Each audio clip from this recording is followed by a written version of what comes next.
That's about all we can get away with playing, or else CCR is going to take us to court. But you get the idea. Bad Moon Rising and stuff.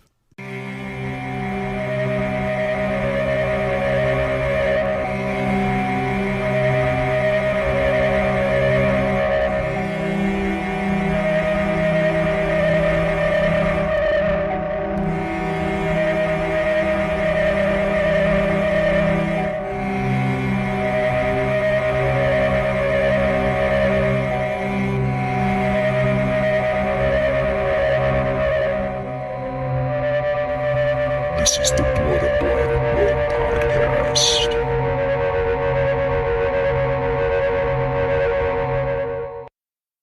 Hey guys, welcome back to the Blood and Black Rum podcast. I'm Ryan from cultsploitation.com, and I'm joined with my co-host Martin. How's it going? We're doing pretty well. We took a week off because we had been doing a bunch of episodes back to back to back. So we decided that we're gonna take a little week to recoup. You know, get our jokes in line. It's hard being a stand-up comedian every week. Listen, Tim Heidecker summed comedians up very well. You should never be threatened with violence, but you should also mind your words. That's right. And like I said, truer words have been spoken, but not at this very moment. Yeah. Well, yeah, lots happened in the entertainment world since we did our last episode. Not that we really cover any of the entertainment industry. We're not, we don't do we did at one point do one news segment or something on one of our really early episodes. We were like, and in entertainment news, we got, we got a new movie, we got a Saw on the horizon, stuff like that. But we haven't really done any news stuff. But yeah, read Fangoria if you want that. Yeah, well, I actually prefer now to get stuff from Rue Morgue, our Canadian brethren. I was going to say Kotaku. I do read Kotaku as well. No, I get it. I get a lot of my... Well, I should say I used to. I did subscribe to it for a little while. Thanks, Michael. Michael gave me a subscription to Rue Morgue magazine. They're out of Canada. So the correct answer is Coldsploitation, you son of a bitch. We don't do news, so I would not expect anybody to be coming to us as a news source, because if they do, they're learning about movies that released in the 60s and the 80s. So, but you're getting 4K UHD era releases. That's right. Screenshots and reviews and shit like that. Yeah.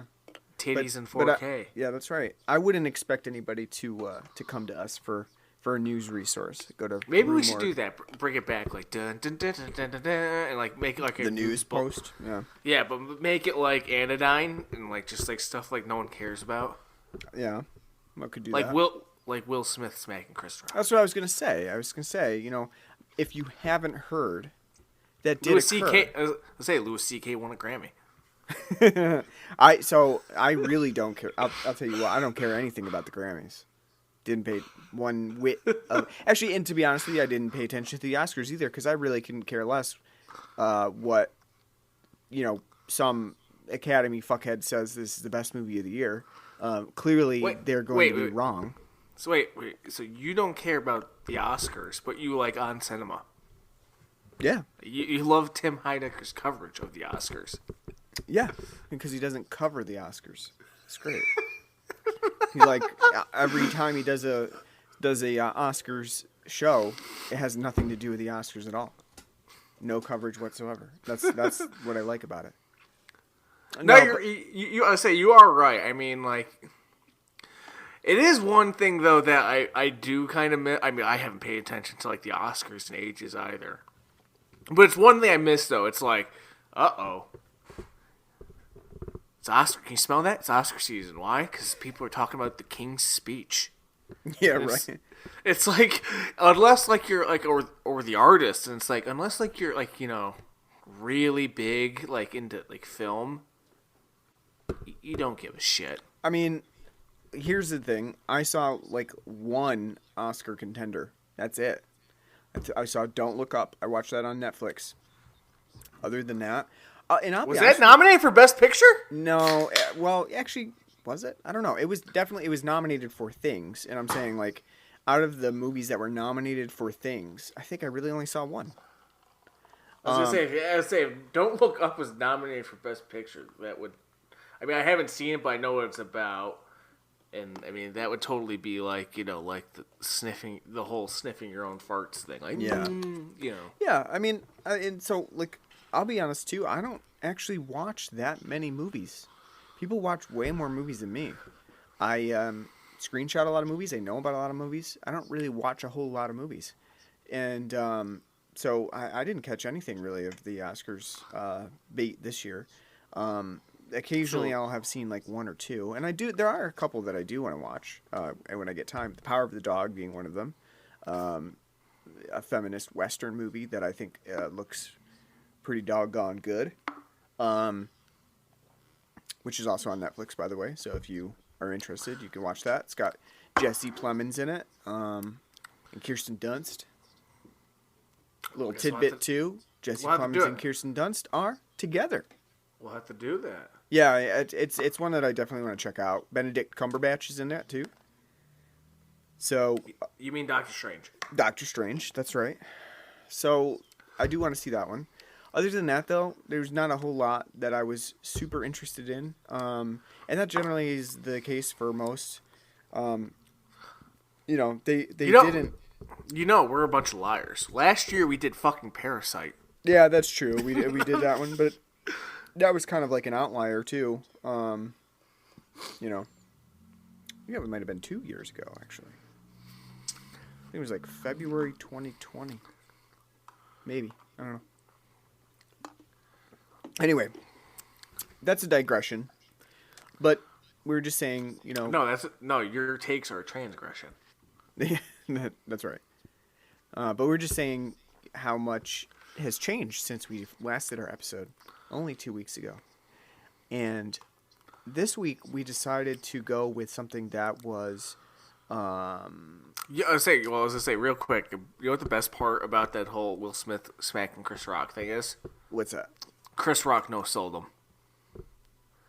He got smacked and he didn't sell it at all. He's just like, what the fuck did you just do? No, I agree. He did a very good job with that, to be honest with you. I thought it was great. Like, no reaction. It's like, well, that was a thing that happened. Like, what are you doing, brother? Yeah. Anyway, moving on from all of that, because I think everybody's ready to be done with that. You know what? You're right. We did do it in 2020. Parasite. Told you. Yeah. I'm looking it up right now. Well, listen, it's been what? The record keeper. Well, I always have the fucking podcast list up. Open. But this episode, we had like a lull in between when we're going to do our Easter episode and when we needed a new episode up for the hits, So you know what that means. Random review. That's right, yeah. Yeah, the movies that we pull out that have no rhyme or reason to why we're doing them, specifically, that's what you're getting this time. Why did we do She's All That? That happened during a lull and a suggestion. Yeah, right, exactly. Never gonna regret it. So that's what we do when we need a film and we're ready for one. So it actually is not particularly out of like just randomness, because Arrow Video is releasing An American Werewolf in London on 4K UHD. They released it just at the end of March. And so that's out now, and I did get it for review and screenshots, and I thought it was going to be a perfect movie to cover for the show, because we haven't done it yet. And we've already done some John Landis. I'm a big John Landis fan. You are? How about you? What was your favorite part, when he killed some people, or? We talked about that. We talked about that extensively when we did the Twilight Zone. Actually, that was probably like the second most consumptuous part of our Twilight Zone. Yeah. The movie review outside of Spielberg's whimsy. Yep.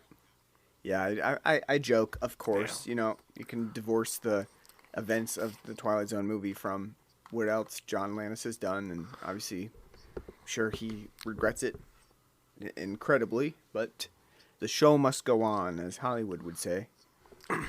And so he did create new movies.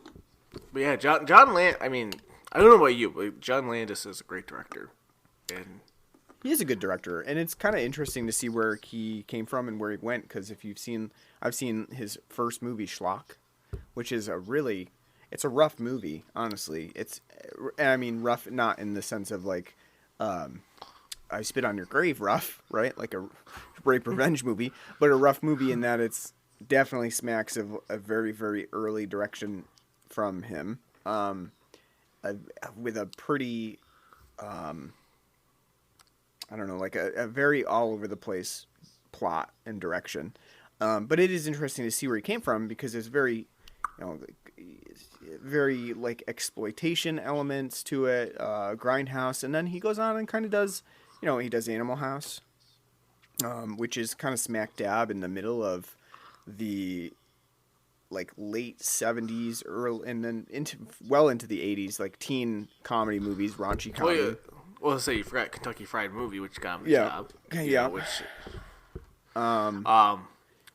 it is interesting to see where he came from and where he went to, and like as he moves further into his directions, his films. When you get to American Werewolf in London, it's almost more of like a big budget, a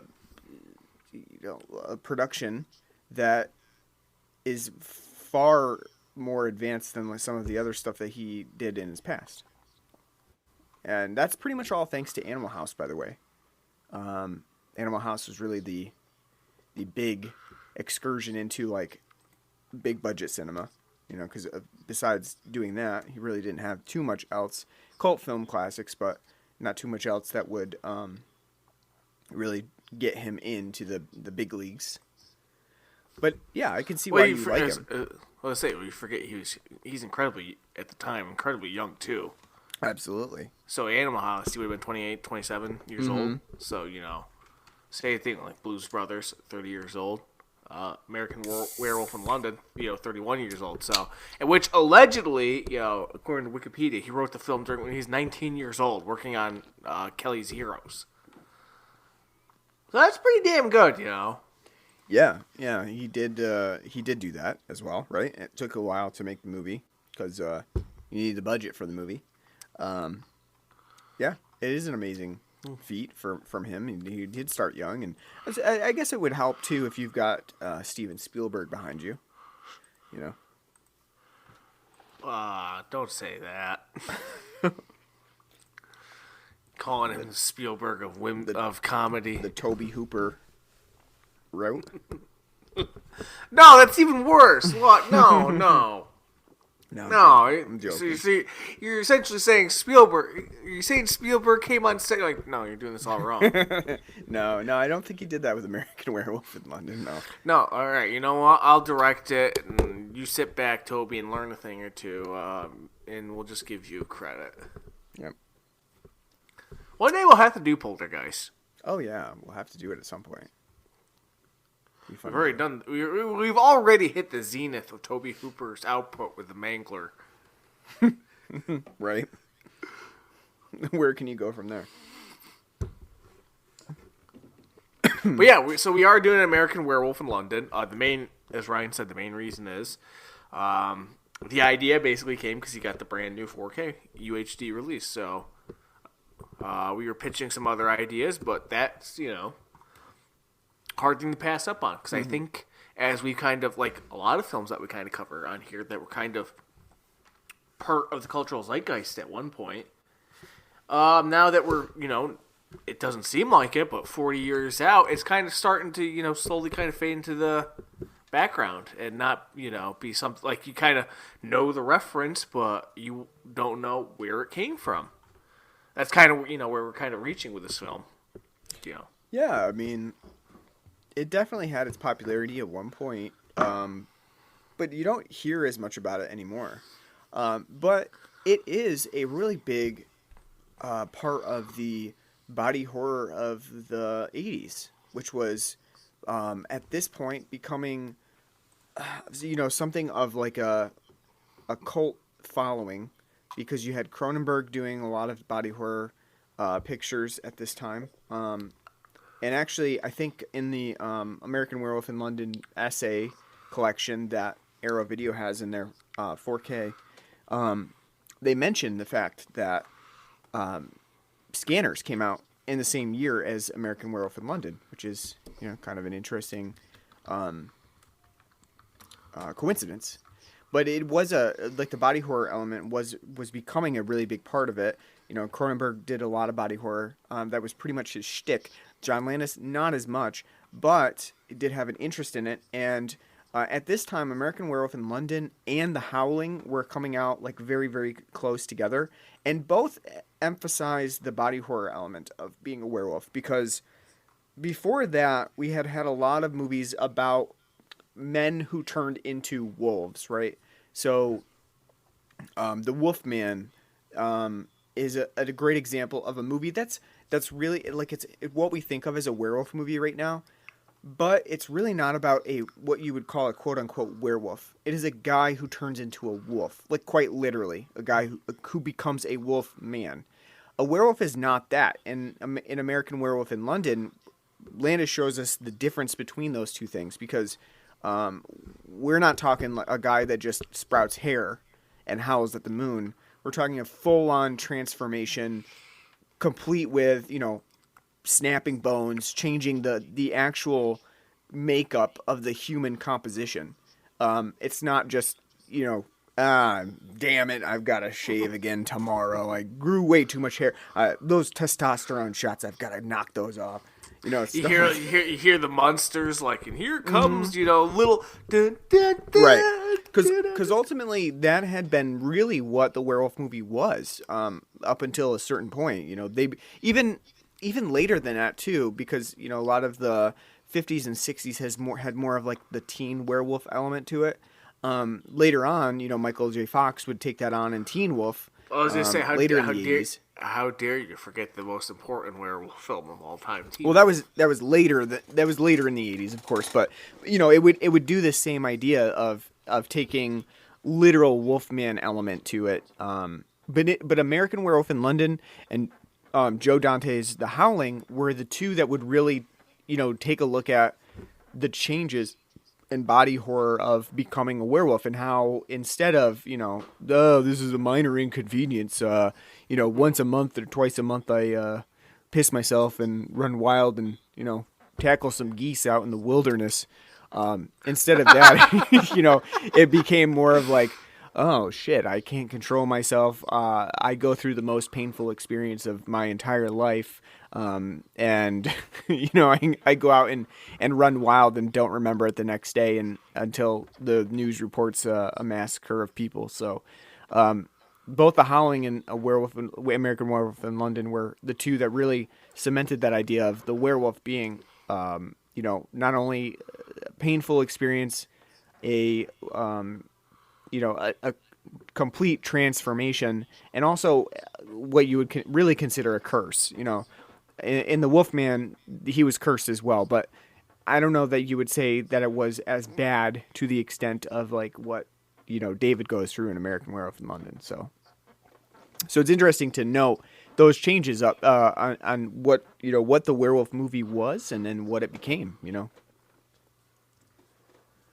So let's leave it at that for right now. We'll take a break and talk about what we've got on the show today for beer, because we do have a new beer on here that we tried to get thematically to match with the movie. It's called Hello, Governor. Wow. That's the best you could do with a movie about London. Liverpool's gonna beat Arsenal, you gobshite. Okay, that's a little bit better. No, so listen. My offensive accents all started with My Bloody Valentine. Michael is a big fan of my Canadian accent. Yeah, no one should have really enabled you with those. We should have just cut it down right then and there. And said, "There's a moose loose about the hoose." I said, you know what, motherfucker, stop your offensive nationality accent. A friend of And from work, I was prepping him when he was going over to London a couple weeks ago. He just got back last week. I was telling him, like, you gotta use some nice, like, English, like, slang, like, call people gobshites and, you know, cunt. You can bandy about cunt over there, like, more. That's pretty rich coming from you, the man who hasn't left New York State, giving somebody travel advice. Well, you know, I've left New York State. Just been too poor to go on vacation. And plus, I'm a fan of English film and cinema and such, so I know these words like gobshite. And you ever play Conker's Bad Fur Day? You can learn all of your English slang right from there. There you go. That's what you really want in your travel advice. Like, I played a video game once that was set in England. I know. Hey. I know. More than once. Okay? I know what they do. More than once. Yeah. All right. You know, back in the 90s and early 2000s, Rare from England was like the top-notch video game maker. So there you go. Fuck you. The other thing is, I've watched cricket. No, cricket's awful. Just play baseball or rugby. Pick one. As you take another deep fucking A slurp. Yeah. So let's go into the beer. Listening to your throat have to hug down a beer that violently is.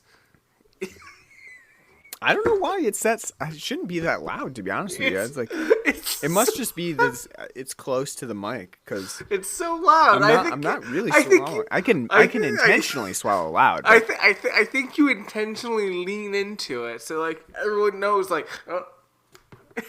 Did you hear it again? Maybe I'm taking too big of a swig. I don't know. Ryan's parched. Hold on. Yeah, right. Here, I'll turn my gain down a little bit. Maybe it's just the element of having it too loud. Oh Jesus! Next, I'm gonna like take little tiny little sips, little bunny sips. Yeah, you need little nibs. Yeah, you know. All right, but anyway, what we were doing for this episode, we wanted to tie it in with the English, the setting, the pub style of American Werewolf in London, and especially because in the opening of the movie takes place in a nice little pub called the Slaughtered Lamb.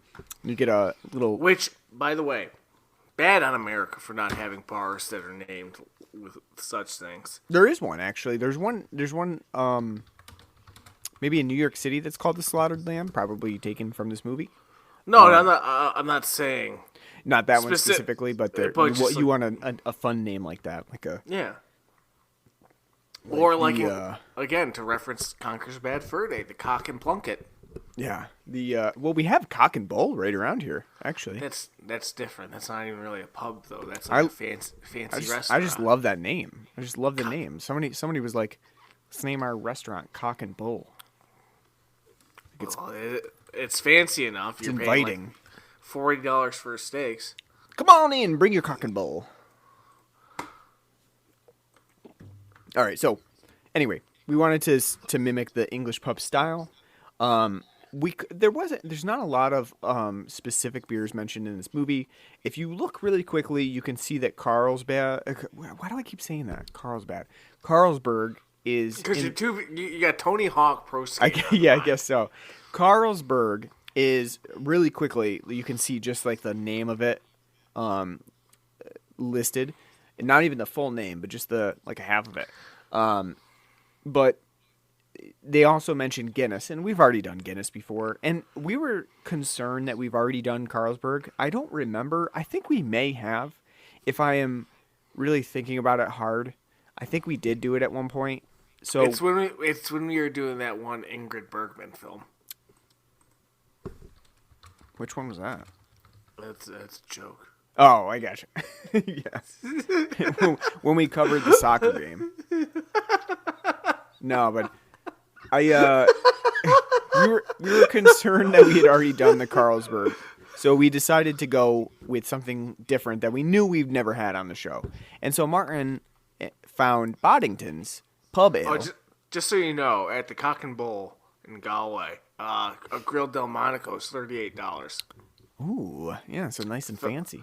Filet mignon's $44. New York strip is $34. Wow. You know Prime what? rib with prime rib with beef au jus is $36. It's a special occasion. Just got to keep that in mind. They have duck there too. Ooh, pantsuit duck, potatoes and. Excuse me, Jesus Christ! Gosh. All right, so It comes. It comes with potatoes and blueberry, streak. oh. But anyway, we got Boddington's, which is one that I was looking at too, because I was looking online. I was like, what would be a good pub ale to do for the show? And Boddington's came up, and I was like, yeah, you know what? I don't think I've had that one before. That sounds really good to do for the show. And then Martin serendipitously got it for us. Well, I'm trying.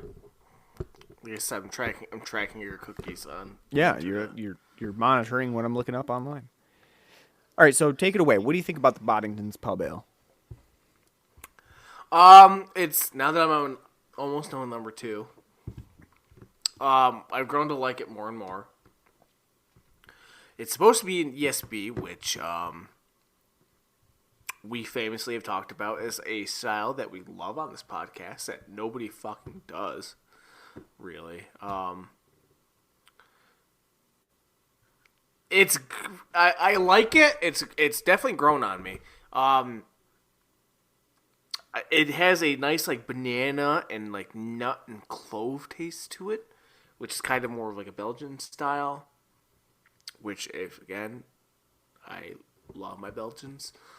However, I think the nitro widget is, draft, whatever the fuck they call it. Draft flow. Draft flow. I like to call it draught flow because I love saying draught. Middle English. So it's got that in it.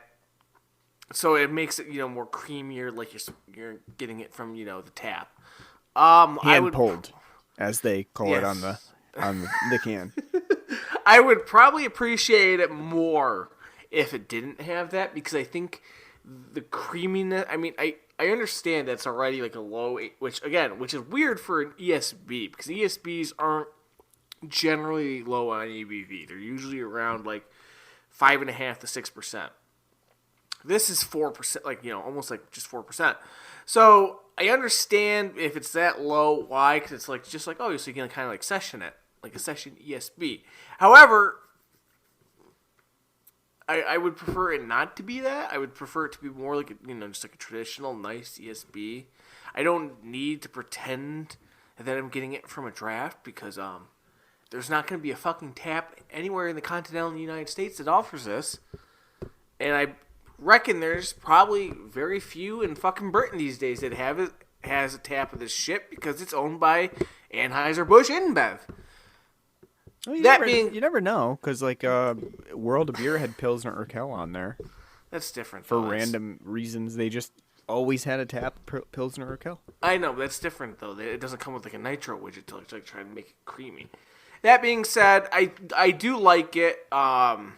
It's $7.99 a 4-pack. It's not that bad. And the fact that also maybe it's because I've been ESB crazy. I haven't had one fucking a coon's age, because again, you can't find one anywhere. I like it. I think it's a damn good beer. Don't expect it though to be like anything. I mean, like I said, it's nostalgia for me. Don't expect it to be anything like truly great, because it's like the macroisty of like English style beers. Mm-hmm. We were looking to do Newcastle on here, but we found out the reason why we haven't seen it in 3 years is because they don't even sell it in the fucking States anymore. So disappointing for those who want to find Newcastle Werewolf, because you won't be finding it in the U.S. So. But yeah, so I mean, I appreciate it for what it is. Yeah, I like the beer. I think it's pretty good. I think that it is a little bit light, but at the same time, like light on flavor. I mean, at the same time though, that's kind of like the point of this beer. It's a light beer. It's one that you can drink in session. You can go to the pub and grab a few, and I think that makes it a little bit more tolerable in terms of how light it is, because you do get a nice flavor to it on the initial tasting, and then after that it kind of like drops out a little bit, like where it's kind of it's very creamy, but the overall flavor profile is a lot lighter. But I think that works because after one or two, once you get into it, I think that the flavor kind of comes out a little bit more as you keep drinking it, which makes it perfect for sessioning, especially at the low ABV that it's at. Like Martin said, for the ESB style, I don't know that it truly hits that mark. I don't really find it to be an ESB in a traditional sense that I've had before. But it is a nice creamy ale. That is it's like one of those ales that you kind of think of when you think of English pub ale. Like, this is exactly the type of style that I would be thinking of. If someone were to offer me an English pub ale, this is it. And I think it does a really good job of managing that. And this is something that you would not always go for, but it is one of those beers that if you're in the mood for it, I think it's a really strong English ale to go for, especially at its low price too. It's not super expensive, and it's definitely worth getting if that's the style that you're in the mood for. The widget, I think it's trying to, Guinness has that especially as a gimmick, and I think it's trying to mimic that. And I don't know that for cans it really is necessary to have a nitro widget like that. A lot of times what ends up happening is the creaminess, the headiness of it kind of overwhelms the rest of the taste of the beer. I think that's what ends up happening with Guinness too. That nitro widget kind of, cause if you think about it, we've covered Guinness before. We almost always end up saying that it's a very, very light stout that is lacking on flavor, and I almost feel like that nitro widget is there to cover up like the lack of flavor that is in the beer. It's like you focus on the creaminess, not the taste. So I don't think it's necessary, like you said, but it does make it nice and creamy. So if that's what you're into, nice and pillowy feeling.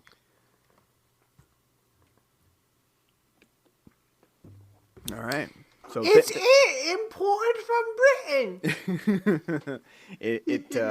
It matches the theme right there. We did it. We matched our theme. All right. So that's our beer talk. Thanks for listening and getting that Boddingtons for us, Martin. That was very nice of you. You're welcome. Appreciate it. You're gonna owe me. Yeah. All right. So American Werewolf in London. No. Anne. God, Don't you forget fuck that article. You fuck up titles. I did. It's your just was abbreviating. It's such a long title. Like it's your goddamn day job. Such a long title. Well, if John Landis wanted to call it An American Werewolf in London, because it's grammatically sound. That's right. Yeah, at least he didn't call it A American Werewolf in London.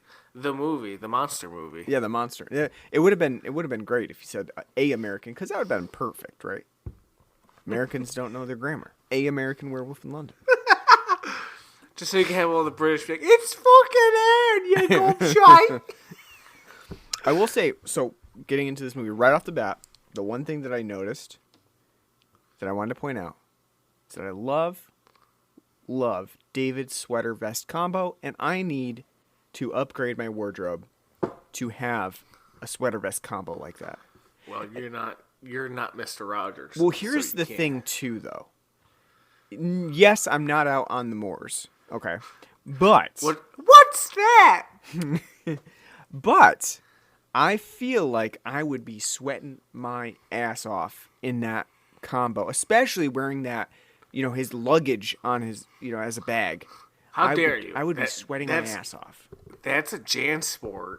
Is it a JanSport? I thought it was. Yes, it is. is. It certainly looks like one. It is. And you know what I like about it too? Is I like that little belly clip. That's nice. Takes the weight off your shoulders, not dragging on your shoulders. You got a little bit of, wrap it around your belly, like sort of like a fanny pack. Like you're hiking. Yeah, nice. Well, my dumb ass didn't realize JanSport was a thing before the 1990s, because that's how you knew if you had a little bit of money in your family. If you had JanSport back in the 90s.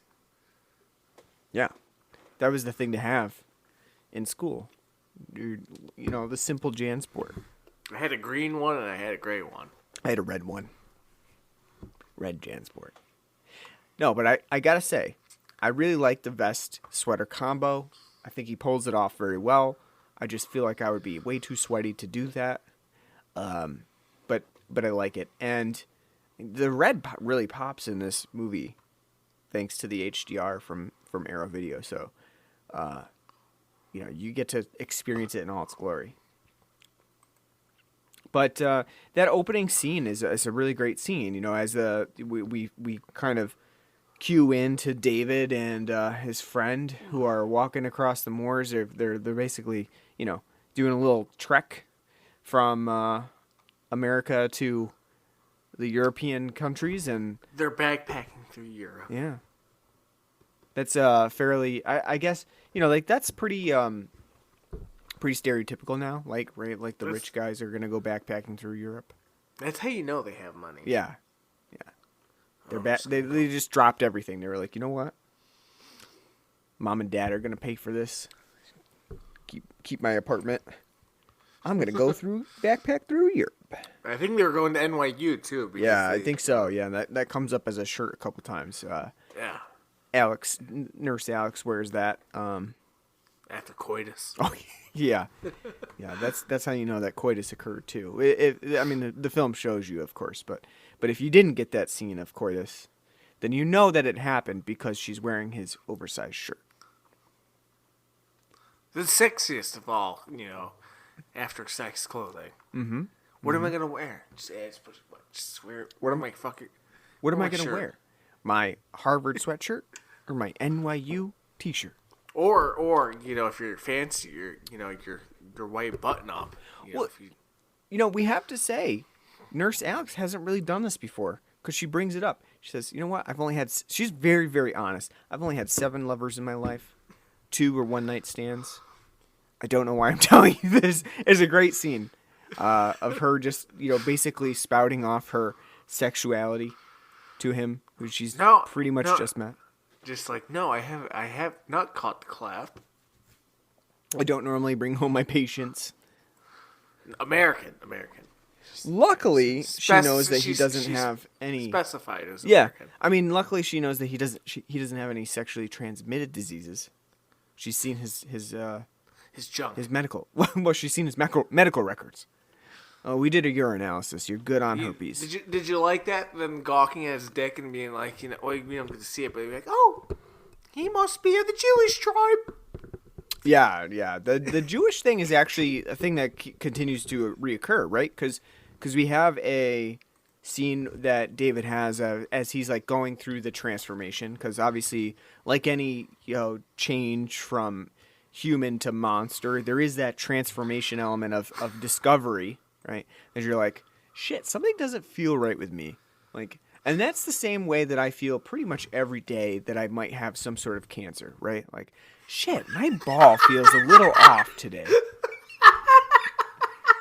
Shit, my knuckle is swollen a little bit. It's probably bone cancer, and that's the same sort of thing that David goes through in American Werewolf in London,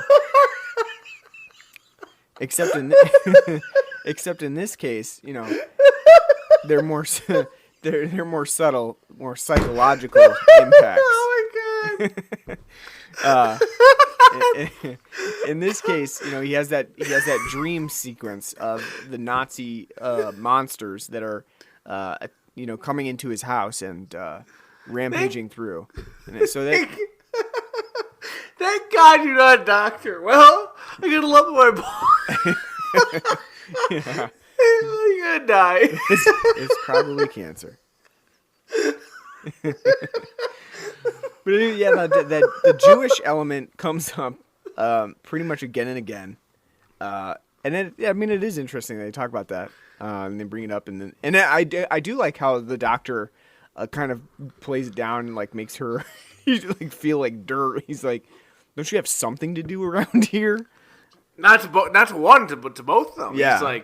He's like when she like 'cause it's not even the main nurse that we get, Nurse Alex. It's a different nurse. He's like, don't you have something to do, like nursely duties? And she's like, oh yeah. And then the other one's standing around, and he's like, well, what about you?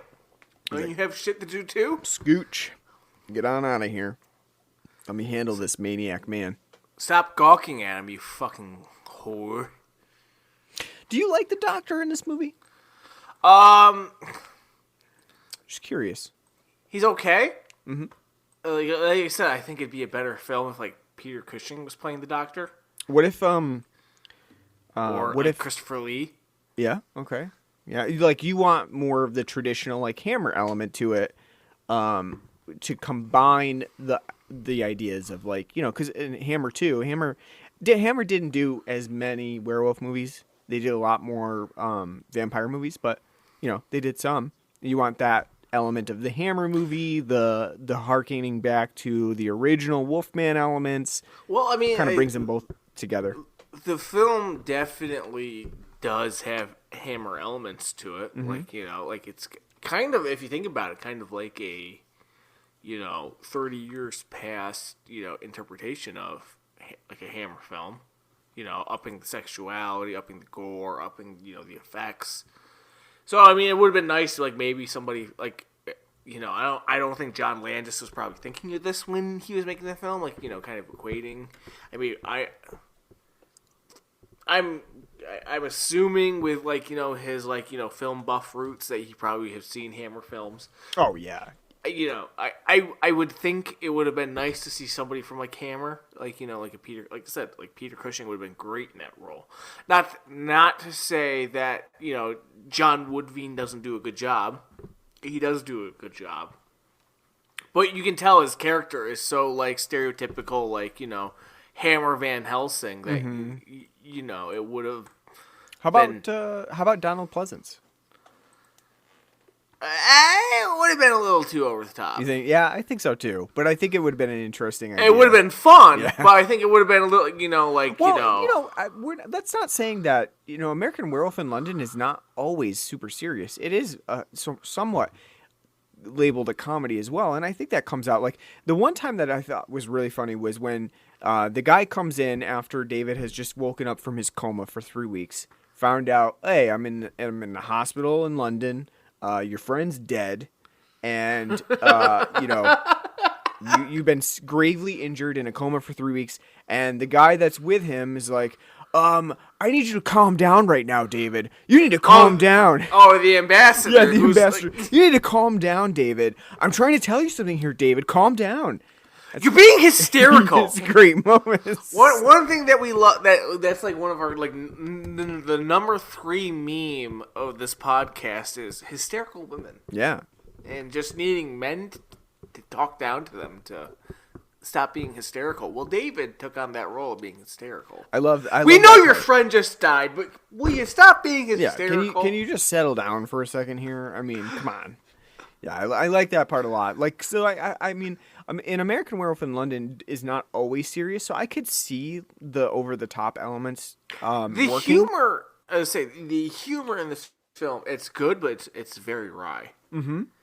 It's very wry, and it's very dry. Like, there are a couple of moments that are like, like you're supposed to laugh at this. But for the most part, it is a very dry and wry comedy. Right, because, I mean, for the most part, it does take its plot fairly seriously. And I kind of am curious how audiences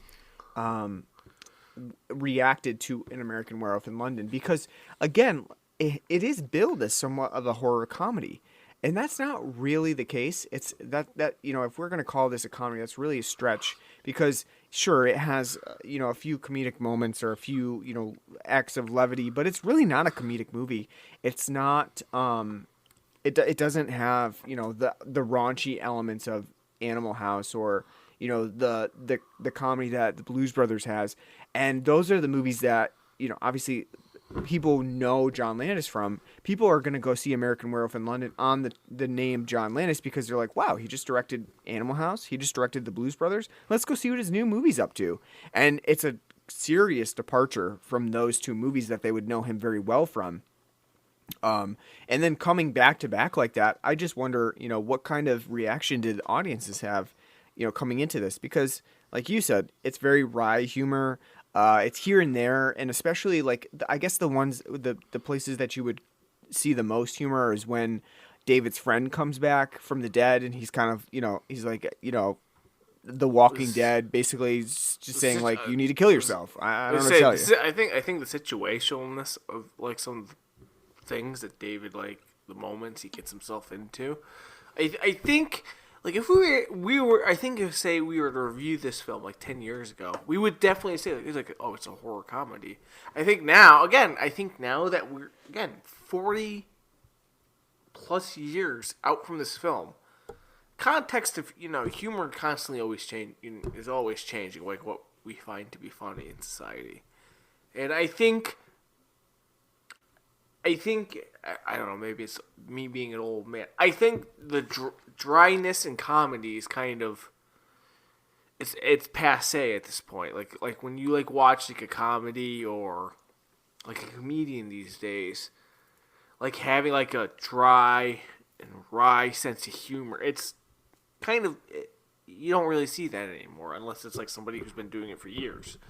So I think like if you were to watch this now with like fresh eyes, and you're young and you haven't really like experienced such things, you'd probably be like, it's an okay kind of horror film. Like it's got like some grotesque and body horror elements, but it's a couple of laughs, but I wouldn't call it a horror comedy.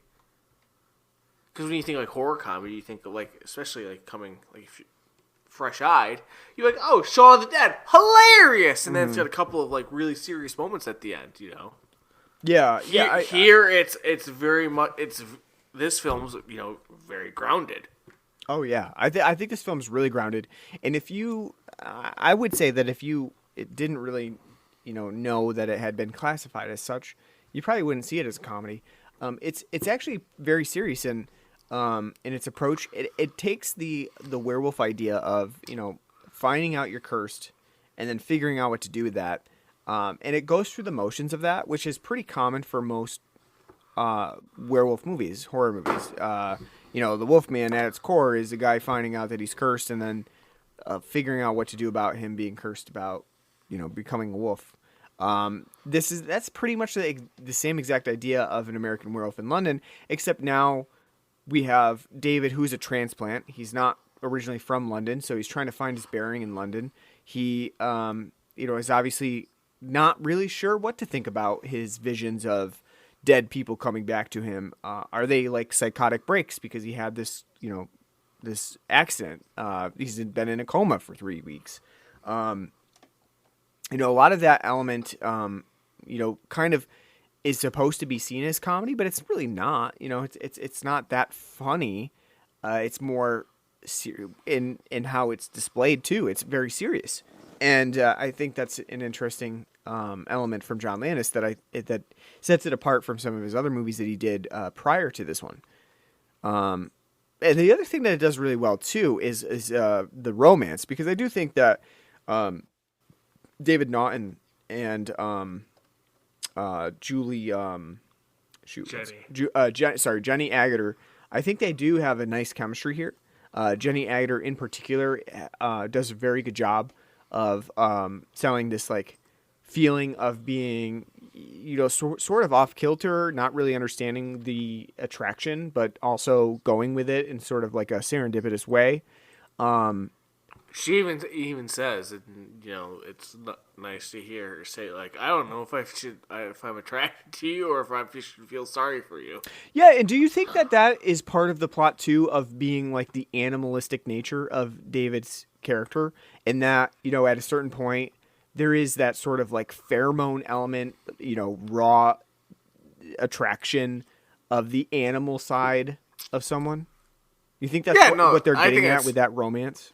Yeah, no, I think it's definitely both. It's, I mean, because even like I think one fault of the film is like it takes place over like probably like 2 months, but it doesn't seem like it. Well, because, it's like a little over a month, right? Because we're talking about a full moon, and the full moon was like 3 weeks prior when David wakes up. So it's about I think like a month or so of time that has passed since the last attack on the moor. So I'm willing to buy like the whirlwind romance, and I'm because again I think because the way she like phrased it, like it's like I feel attracted to you, but I feel very sad for you at the same time. Like that adds like a hook to it that like a lot of films wouldn't.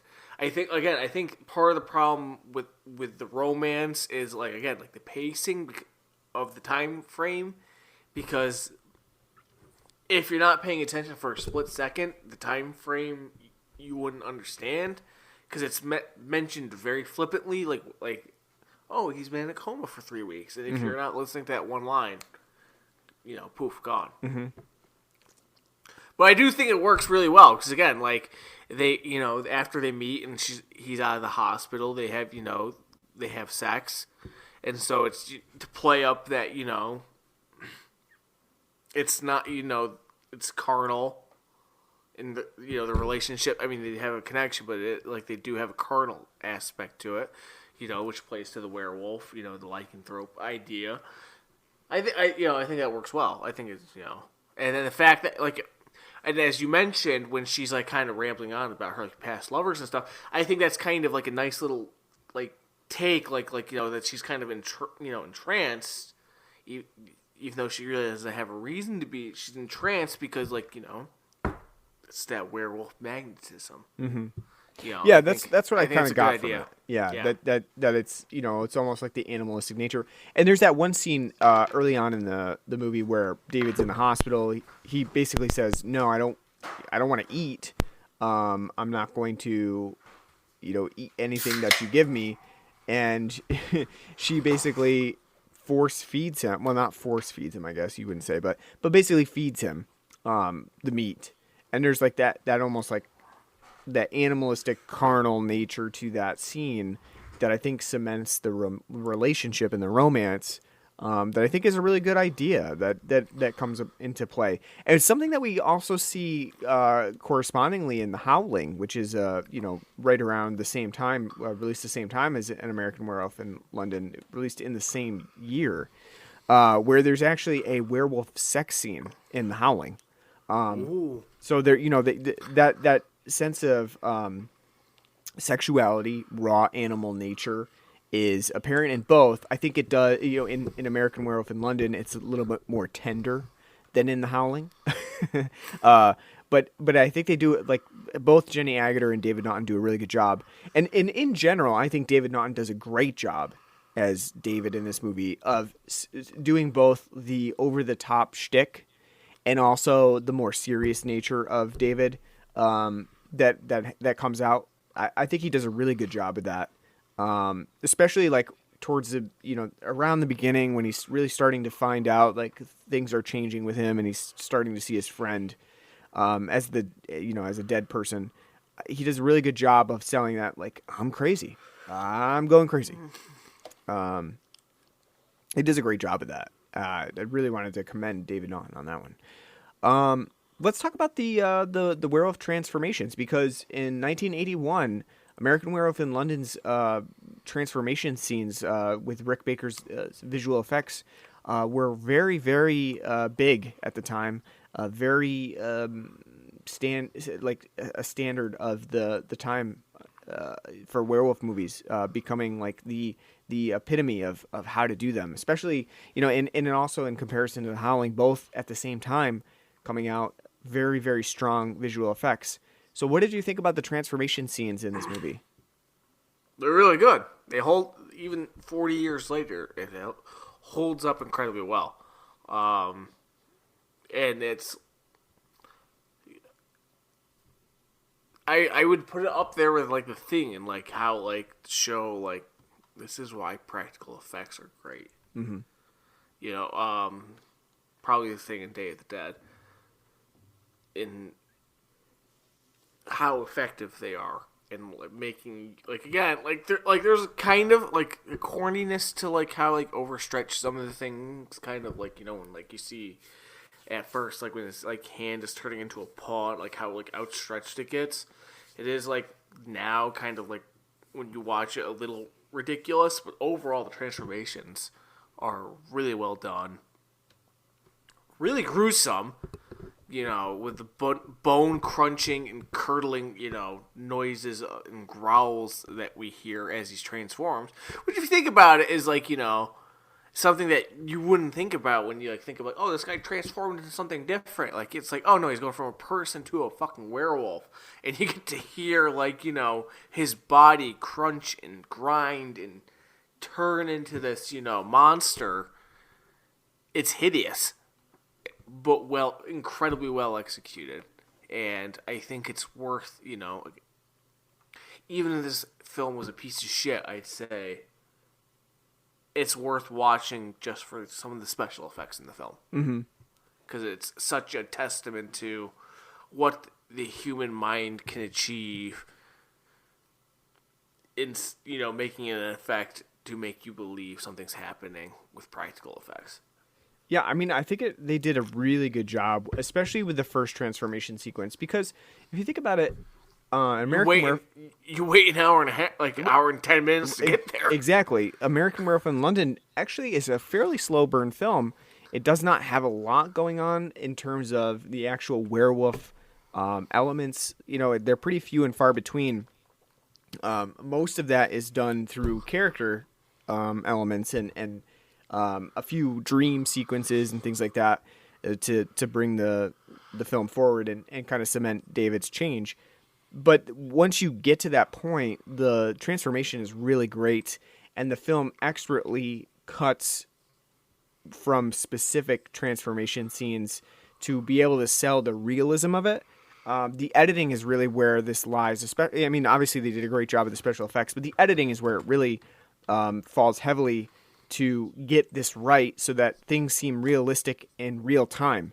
Because you could easily just show, in what a lot of times happened in films from the 40s and Hammer movies, is they would show like a shadow of the person changing, or they would do a time-lapse photography of it, which never really looked at, realistic. It was the time-lapses, you don't really get the sense of like an actual change to the person. In this movie, there is no time-lapse. This is all in real time. You are seeing the physical, very agonizing change from human to beast, because it really literally causes changes to the body. It's not just you grow hair, like I said earlier in the show. You change your bone structure, and that is sold in this movie as being extremely excruciating. It's not something that's like, it's an annoyance that I have to, change every full moon, but I guess that's just my curse now. It's like more so I literally cannot live with this, because the pain of changing into this monster is so destructive to my body that I cannot handle it. One element of werewolf movies that I think I would like to see explored, because werewolf movies are traditionally very difficult to do new things in, is the impact of those changes on the human body over time. So like an older werewolf who is now seeing like structural body changes to the human form because of all of like the morphing. I think that would be a really interesting approach to show like the aged werewolf, that has survived, because they were able to live with the moral implications of being a werewolf, but the physical implications of doing that over and over again every single month with the full moon are causing deterioration of the human body. I think that would be really interesting. But in this film, obviously David doesn't even last that long to get to the point where the physical transformations are too much for him, because he only does it twice. But I think like the idea of the physical form being so deformed by the werewolf element and the complete destruction and transformation of the human body, I think is a really interesting idea that An American Werewolf in London does really well. And David Naughton really sells the agony of becoming a werewolf. I think that's an understatement, because it does seem like a very unpleasant experience to have. There's also that early scene that we see David Naughton in the hospital bed, and he's having that dream sequence where his face has become like yellow-eyed and with almost like vampire-like teeth, which is a great transformation of him in makeup as well, that I think is not as well noted as the werewolf sequences in this movie, because the film has good makeup and other effects too, not just the werewolf elements, like the Nazi zombies that are in the film, or later on the decaying of David's friend as he continues to be walk the earth as a revenant, but continues to decay at the same time. He even says how unpleasant of an experience that is too, to consistently be decaying because your friend is a werewolf and the only way to be at rest is for him to kill himself. Yeah, sounds like great. an awful awful existence. Yeah. But it is great though, watching him, you first time you get to see him, you get to see the great effect of his throat ripped open and the half his face kind of clawed in, and then you see him decaying over time. That's really great, and I love that. It's a great little bit, and it's something that I wish the film kind of did a little bit more, is maybe see his friend that died, because it's something that we remember greatly when you see the film, like, oh yeah, the interactions he has with his dead friend. But there's 3 times that we see him, and that's it. And they're very quick and brief, and that's it. Yeah. I think again too, this film does inspire, because a little bit later in the 80s we get House, the film House, and it takes a lot of inspiration from the. You mean to tell me a cranky guy's walking around being like, "You got gonorrhea"? Yeah. It takes a lot of inspiration from American Werewolf in London.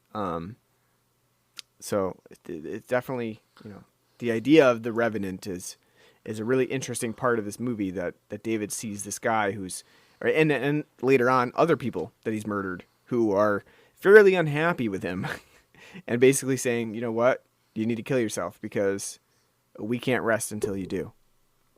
Which again cements the curse even better than something like From the Wolfman, which is,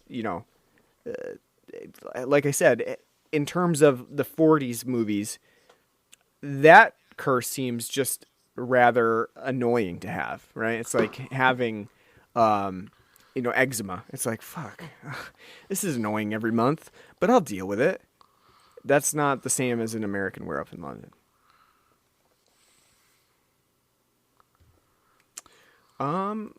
What else did you want to talk about? Do you have anything on your list? We talked about the effects. Mm-hmm. Yep. We talked about the plot. How about the Bobbies in London? Did you like that? Isn't that the best part of the film? Gets to make a uprising and going on in Piccadilly Circus and be like you're a cunt and you're all cunts and cunts, asshole, and be like, oi, stop it! The police officer's like, you better knock it off. You're not gonna arrest me? No. Yeah, it could be a prank. That's the thing. In this movie, obviously psychologically deranged people are treated with a fair amount of respect anyway. Like, I'm sorry for your condition. I understand though, and I'm going to let you go on a warning. In America, it's like, the guy's retarded. Well, fuck that guy. I don't care. Shoot him anyway. Yeah, he would have been shot dead. And I apologize for using the R word, but that was in a bit. I did not mean it in disrespect. But before even mentioning, that he needs help and that they're kind of useless, he would have been shot dead. Like, right. you oh, he's foreign, shoot him, And, right. Yeah, the idea of mental help is pretty much non-existent at this point. You don't really want to call the police on people who legitimately need mental help. In this movie, yeah, they pretty much ignore him entirely. And they're like, yeah, I'm sorry you're going through this, sir, but we're going to have you move on now. So we have a Chelsea versus Liverpool game to put on. Please get out of the way. So Let's see, what else? another abandoned hospital. Yeah, When pretty. he's roaming around at night. You got the. Yep. Do you think? Oh, here's something. Do you think when you got to see like the inner werewolf desires when he's running through the field and you get that first person view, Sam Raimi steal that? Yeah, Or right. did John Landis steal that from Sam Raimi? That's a good question. I don't know. Yeah, I mean, we generally tend to think of Sam Raimi as the innovator of that, zoom shot, right? Of the zooming through forests and. Because they came out around the same time. Mm-hmm. Yeah, I don't know. It's a good question. Because that's all I could think of when I was like seeing that part where it's like the POV shot running through the forest is like, oh, it's like Evil Dead. Yeah, it is. What do you think about the whole sequence where the revenants come back to David in the porn the porn theater, Hilarious. which is very like New York City at the time, but Yeah, apparently Piccadilly Circus is just like being, in Taxi Driver, where Robert De Niro's going to take Jodie Foster on a date to a fucking porn theater. No, I like that. That's really funny, too, because by that point you get to see, his friend who's decrepit at that point, and then see, all the people that he killed the night before and how they're faring. And when they're, sitting there saying, like, hey, the only way to get rid of it is, like, to cut the werewolf off, so you gotta kill yourself. Well, how am I going to do that? Hang yourself! No, you might choke and not like that. Get a gun! And they're like, no, don't do that. Don't do that. Like, how about a knife? Yeah, they just go through the list of gruesome deaths that he could do. And then they like pretty much center on all the worst ones that could possibly happen. Like, like giving sleeping pills. No, it's not sure enough, how about you jump in front of the train? Drop in front of the tube. It is good and it's funny. I again, like that's part of like the great dry humor in this film, and it works really well. And like, again, because by that point it's the last encounter that we had with his friend, and so he's gone from being fresh meat to like now he's almost skeleton. Yeah, face dripping off. Great. Yeah, it's great. All right, so what do you, we got to talk about the ending? What do you think about the ending? The the climactic ending in Piccadilly Circus as he's cornered. It's gruesome as shit. It's it's something that you wouldn't expect from the film, with like the overall. I mean, again, it's like that nice mix of like dry British humor and horror. But by the time you get to the end and you get him running around as a werewolf for the second time. They go full blown, like, pretty gruesome with, like, how, like, the innocent people are getting fucking killed throughout. Like, the people he kills in the porn theater, and then the people who get launched out of buses during the car accidents, and, like, the people who get run over from those car accidents. It's, like, a nice, well done, like, gruesome fate, but also funny at the same time. Cause, like, with the one cop is standing there going, like, ah! And he gets pinned between the two cars. I was dying laughing. It's pretty funny. But I do think it's effective. And then having like the cops come, the rifled cops come in to take out David at the end, as you have Alex sitting there, professing her love to him, and you have a moment where David thinks about it and is about to attack and gets shot. I'm fine with it, but it's the most old school ending that you can kind of think of, because it's just like you got this moment of action and the film just ends.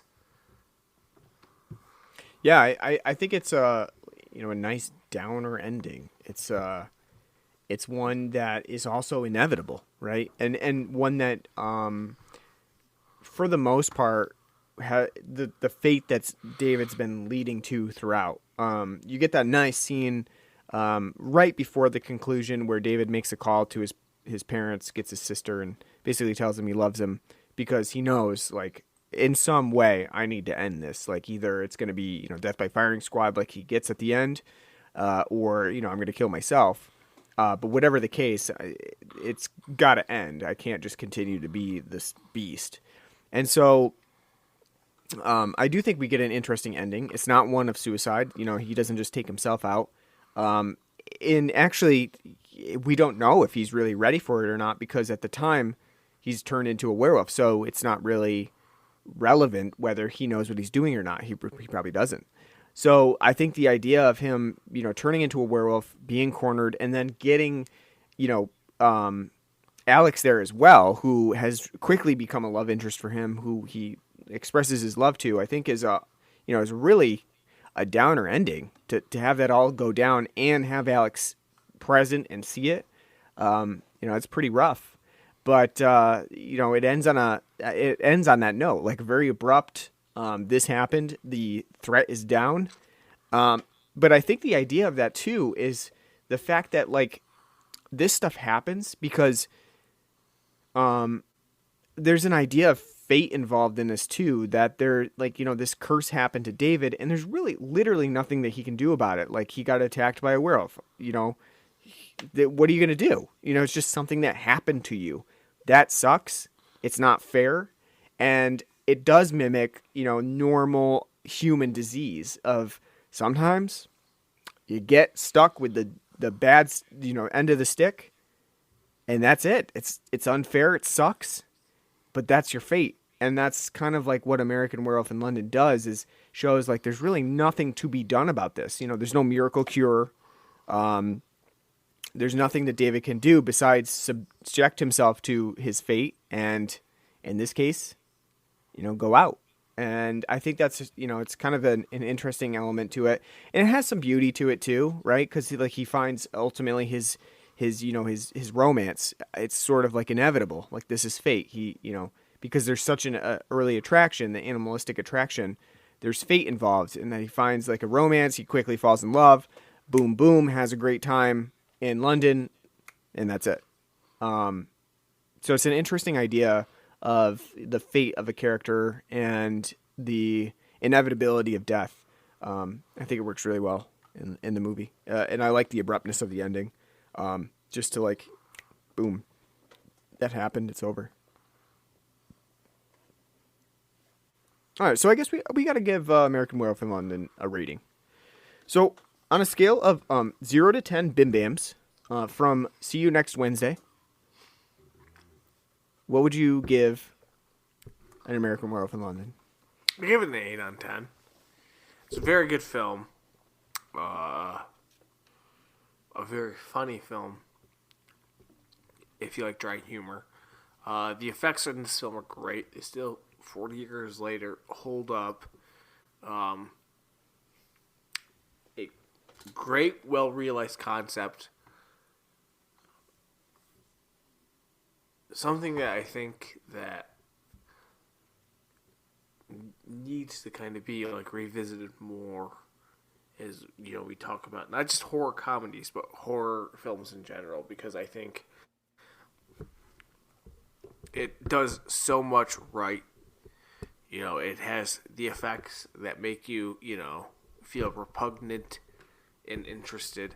It's got like a dry humor that keeps things grounded. The story overall is pretty simple, basic, but yet relatable. The performances throughout are great. John Landis does a great job directing this film and writing the film. It's a cultural testament. It's one of his better films. It's not The Blues Brothers. It's not Coming to America. But it's, again, those are just straight up comedies, as great as they are. This is a terrific blend of horror comedy. It's pretty rare to find, and its wryness and its deliberateness to the genre.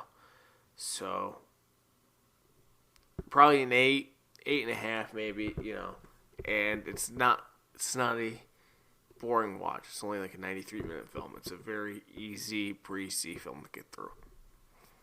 Yeah, I agree. I would give it an probably an 8 out of 10 as well. I think it's a really great werewolf movie. It's right in line with the werewolf movies of the time. The Howling is another great werewolf movie. They released it the same year. They do many of the same things for the werewolf genre at the time. And I think that An American Werewolf in London really brings some ideas to the modern werewolf movie that we have now. A lot of cult classics that we love that happened after An American Werewolf in London use this as a source, and for good reason. It's a solid movie. It has some humor to it, although obviously not as much as some of the raunchy teen comedies that John Landis had done before, like Animal House and Schlock. But it certainly has some humor to it, and it pairs that with a good sense of horror and a sort of like world-weary approach that includes body horror and transformation sequences and the inevitability of death, the futility of attempting to avoid the inevitable. And I think that it works really well. Has a great plot to it that is fairly slow burning. But the slow burn is tempered by a number of dream sequences with great special effects by Rick Baker. And you really can't pass up the special effects for the transformation sequences, because they are the pivotal point of this movie. The thing that it does absolutely fantastic. And it does for the werewolf movie what the Thing did for other body horror elements for special effects and practical effects. I think it's a really strong showing overall. So ultimately, I think An American Werewolf in London is a really great movie. Needs to come back a little bit more and have more people see it. And I think Arrow Video's 4K will do a good job of going that route. They also released it on Blu-ray, and so if you can't take advantage of the 4K, you can at least see it on Blu-ray and check out how it looks and all its glory. Really great movie. You should definitely see it at least once for the the werewolf elements and for any werewolf fans. This is definitely the epitome of the modern day werewolf movie. All right, so that does it for our American Werewolf in London coverage. Next week, we're going to be back for our Easter episode, which we never really do an Easter episode. I'm not a huge Easter fan. I don't really partake in the religious aspects of it. How dare you? Well, when you believe in a fairy tale like Jesus rising from the grave, Wow, shots fired. I can see it from the horror sense and a good short story.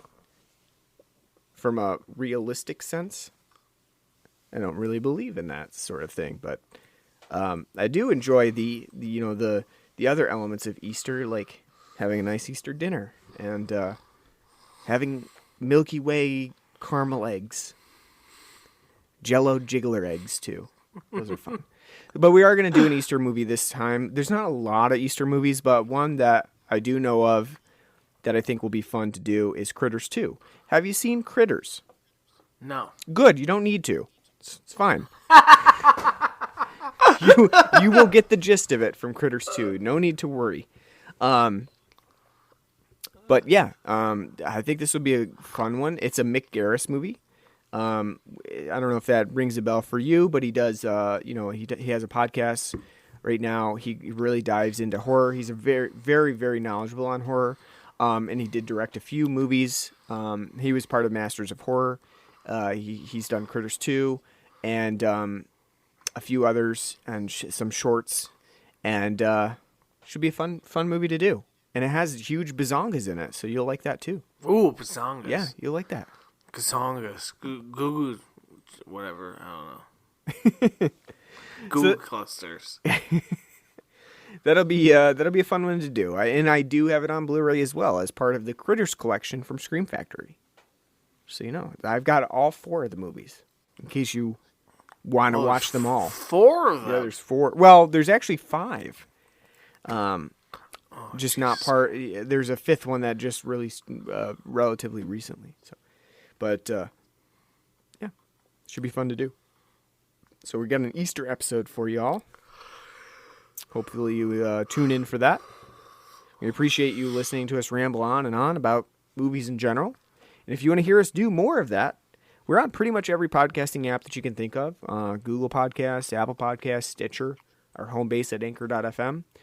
You can subscribe to us on any of those. Leave us a nice review. We're on Facebook and Twitter. Just search for us on there, Blood and Black Rum Podcast. We do occasionally do some tweets and stuff like that. So, mostly me, not Martin. Martin doesn't partake in the Twitter. We also have an email address at bloodandblackrumpodcast@gmail.com. You can write to us, let us know what you like, what you don't like. We'll take that into consideration. And also, you can donate to us on Patreon. We have a Patreon at patreon.com/bloodandblackrumpodcast. You can also donate to us on a couple other avenues, anchor.fm. We do have a subscriber area. So whatever you can donate is perfectly fine with us. We appreciate it, and we'll put it towards our beer. So thanks a lot in advance. We hope you tune in next time for our Critters 2 episode for our special Easter edition of Blood and Black Rum Podcast. And until then, take care.